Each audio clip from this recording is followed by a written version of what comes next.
শেখ হাসিনা ৭১-এর চেতনা বিক্রি করতে করতে দিল্লিতে যেয়ে বসে আছে। আমরা বলেছি আওয়ামী লীগ এবং শেখ হাসিনার রাজনৈতিক মৃত্যু হয়েছে ঢাকায়, দাফন হয়েছে দিল্লিতে। এটা একটা প্রবাদ হয়ে গিয়েছে। শেখ হাসিনা এবং তার দোসরদের বিচার চলমান, কিছু বিচার সমাপ্ত হয়েছে, আরো অনেকগুলো এখন ফরমাল চার্জ গঠনের মধ্য দিয়ে বিচার প্রক্রিয়া শুরু হবে। একটা নির্বাচিত সরকার যে স্বৈরতান্ত্রিক আচরণ করতে পারে, অটোক্রেট হয়ে উঠতে পারে, পৃথিবীতে ইতিহাস অনেক নজির আছে।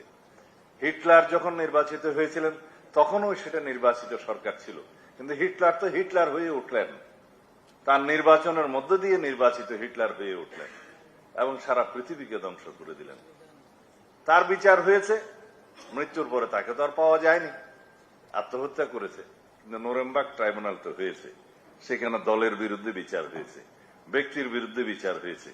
পৃথিবীতে ইতিহাস আছে, নজির আছে। আমরাও আওয়ামী লীগের বিরুদ্ধে বিচারের কথা বলছি সংগঠন হিসেবে। সেই সংগঠনের ভাগ্য নির্ধারিত হবে আদালতে। সেই আইনটা করা হয়েছে, আর্টিকেল 47 অনুসারে সেই আইনটা করা হয়েছে। আইসিটি অ্যাক্টে সেটা আছে। সন্ত্রাস বিরোধী আইনে তাদের কার্যক্রম নিষিদ্ধ করা হয়েছে বটে, কিন্তু রাজনৈতিক দল হিসেবে নিষিদ্ধ হবে কি হবে না, তার বিরুদ্ধে রাজনৈতিক দলের অন্যান্য কোনো পানিশমেন্ট হবে কি হবে না, দীর্ঘ সময়ের জন্য বা অল্প সময়ের জন্য স্থগিত হবে কি হবে না, এই বিধানগুলো সেখানে দেয়া আছে এবং তাদের সমস্ত সম্পত্তি বাজেয়াপ্ত হবে কিনা সেটাও ওখানে বলা আছে সেই আইনে। তদন্ত হচ্ছে, আমরা আশা করি খুব শীঘ্র সে তদন্ত শেষ করতে পারব। ব্যক্তি হিসেবে শেখ হাসিনা এবং তার দোসরদের বিচার চলমান, কিছু বিচার সমাপ্ত হয়েছে, আরো অনেকগুলো এখন ফরমাল চার্জ গঠনের মধ্য দিয়ে বিচার প্রক্রিয়া শুরু হবে।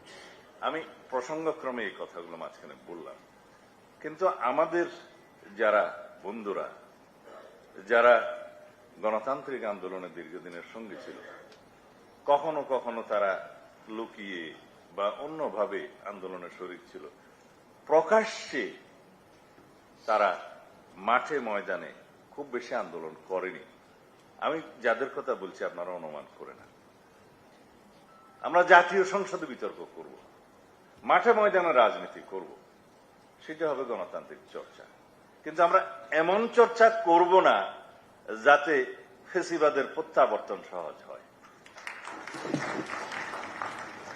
যারা জুলাই গণ অভ্যুত্থানের এই কৃতিত্বকে চিন্তায় করতে চায়, যার উপর ভিত্তি করে রাজনৈতিক দল গঠন করে রাজনীতি করতে চায়, তাদের কাছে অনেকবার আমরা বলেছি যে চেতনা বিক্রির রাজনীতি বাংলাদেশে ফেল করেছে।